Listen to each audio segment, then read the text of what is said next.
అందరికీ నమస్కారం అండి. 'వైఫ్ ఆఫ్ సూర్య' కథకు స్వాగతం. ఈ కథకు సంబంధించిన మిగిలిన అన్ని పార్ట్స్ కూడా మన ఛానల్‌లో ప్లేలిస్ట్‌లో సేవ్ చేయబడి ఉన్నాయండి. ఒకవేళ మీకు ఇంట్రెస్ట్ అయితే గనక వెళ్ళి చెక్ చేయొచ్చు. ఇప్పటివరకు ఈ కథను వినిన తర్వాత సబ్స్క్రైబ్ చేసుకుని, లైక్స్ ద్వారా నన్ను ఎంకరేజ్ చేస్తున్న ప్రతి ఒక్కరికి చాలా థాంక్స్ అండి. మరిక కథలోకి వెళ్దాం. చందు నిరీక్షణకి తెరపడింది. చందుని ఇక ఆట పట్టించడం ఆపి తనకు ఎదురుగా వస్తాడు సూర్య. ఏంటి చందు, ఎవరి కోసమో వెతుకుతున్నట్టున్నావ్ అంటాడు.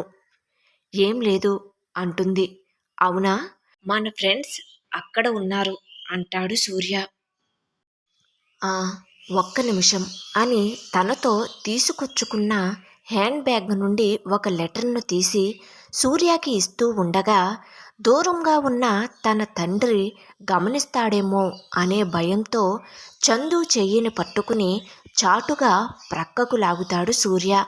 అలా లాగేసరికి అమాంతం చందు సూర్య గుండెలపై చేరుతుంది.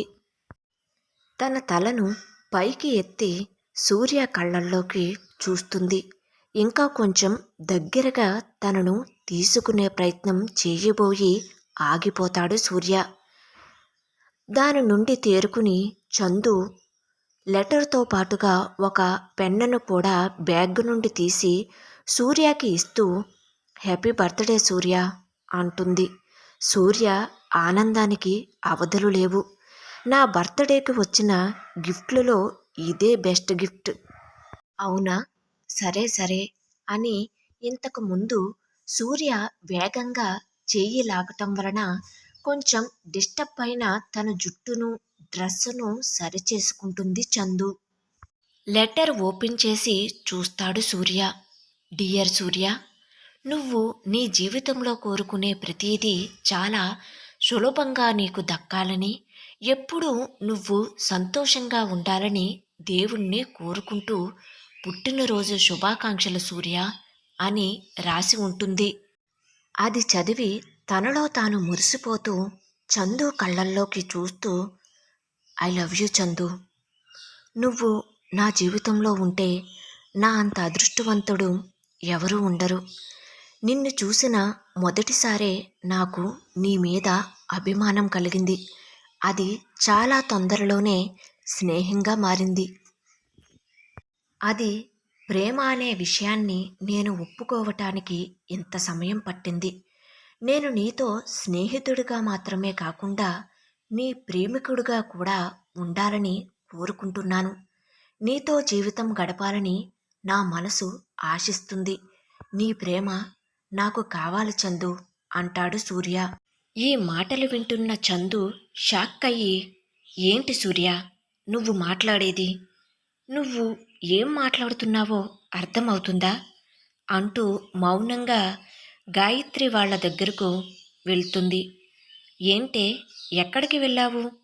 అడుగుతుంటే జవాబు చెప్పవేంటి అని చందు భుజాలను కుదిపి అడుగుతుంది గాయత్రి. కానీ చందు ఏం సమాధానం చెప్పకుండా బొమ్మలా నిలుచుండిపోతుంది. అరే, నేను ఈ విషయం చెప్పకుండా ఉండవలసింది. తను చాలా సెన్సిటివ్. నేను చాలా పెద్ద తప్పు చేశాను అంటూ ఆలోచిస్తాడు సూర్య. రండి, ఇక మనం సూర్యకి చెప్పి వెళ్దాం అంటాడు నవీన్. సూర్య దగ్గరకు వస్తారు అందరూ. సరేరా, మేమిక వెళ్తాం అంటారు. చందు మాత్రం సూర్య దగ్గరికి రాదు. ఆ సరే డ్రైవర్, నా ఫ్రెండ్స్ను హాస్టల్లో డ్రాప్ చేశాయి అంటూ కారు వరకు వస్తాడు సూర్య. చందు అప్పటికే కారులో కూర్చుని మొహం అంతా కోపంతో ఎర్రబడి ఉంటుంది. సూర్యని మాత్రం చూడదు. సూర్య అందరికీ ప్రతి ఒక్కరి పేరుని పిలిచి బై చెబుతూ చం అని చందు పేరు పిలవబోయి ఆగిపోతాడు. వాళ్ళందరినీ హాస్టల్లో డ్రాప్ చేస్తాడు డ్రైవర్. సూర్య హాస్టల్కి వెళ్ళిన తరువాత ఆ రోజు పార్టీలో ఎందుకు అంత డల్గా ఉన్నావురా అని అడుగుతాడు కృష్ణ. అదా, ఏమీ లేదు, కాదు, ఏదో ఉంది. చెప్పురా సూర్య అంటాడు నవీన్. ఒక్కసారిగా ఊపిరి పీల్చుకుని కిటికీ దగ్గరకు నడుచుకుంటూ వెళ్ళి కిటికీలోకి చూస్తూ, నేను చాలా పెద్ద తప్పు చేశానురా.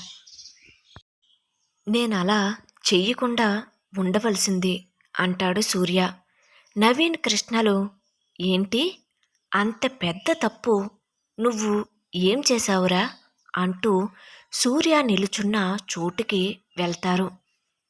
నేను చందుకి ప్రపోజ్ చేశాన్రా అంటాడు సూర్య. అవునా? దీనిలో తప్పేముందిరా? "ఆ, నువ్వు చందుని ఇష్టపడుతున్నావని మాకు ఎప్పుడో తెలుసు. ఇప్పటికైనా నీ ప్రేమ చెప్పావు. హ్యాపీరా అంటాడు నవీన్. అవును మరి, ఇంతకీ చందు ఏమంది అంటాడు కృష్ణ ఆతృతగా విషయాన్ని తెలుసుకోవాలని. అదే కారణం అనుకుంటాన్రా. ఆ రోజు పార్టీ పూర్తయ్యాక చందు మొహం అస్సలు బాలేదు అంటాడు నవీన్. అయితే రిజెక్ట్ చేసిందంటావా అంటాడు కృష్ణ. అమ్మాయిలు కదరా, సెట్ అవ్వడానికి కొంచెం టైం పడుతుంది. అయినా మన సూర్య లాంటి అబ్బాయి చందు లైఫ్లో ఉంటే చందు అంత అదృష్టవంతురాలు ఎవరు ఉంటారా చెప్పు అంటూ నవీన్ సూర్యాని కౌగిలించుకుంటాడు. వైఫ్ ఆఫ్ సూర్య కథ కొనసాగుతుంది. కథ నచ్చినట్లయితే తప్పకుండా లైక్ చేయండి. అదేవిధంగా సబ్స్క్రైబ్ చేసుకుని మన ఛానల్ని ఎంకరేజ్ చేయవలసిందిగా మనస్ఫూర్తిగా కోరుకుంటున్నానండి. స్టోరీ ఎలా ఉంది అనేది కామెంట్ రూపంలో రాయటం మాత్రం మర్చిపోవద్దండి. ఈ స్టోరీలోని పాత్రలు, సన్నివేశాలు, సందర్భాలు అన్నీ కల్పితమని మీ అందరికీ మరొకసారి తెలియజేసుకుంటున్నానండి. Thank you.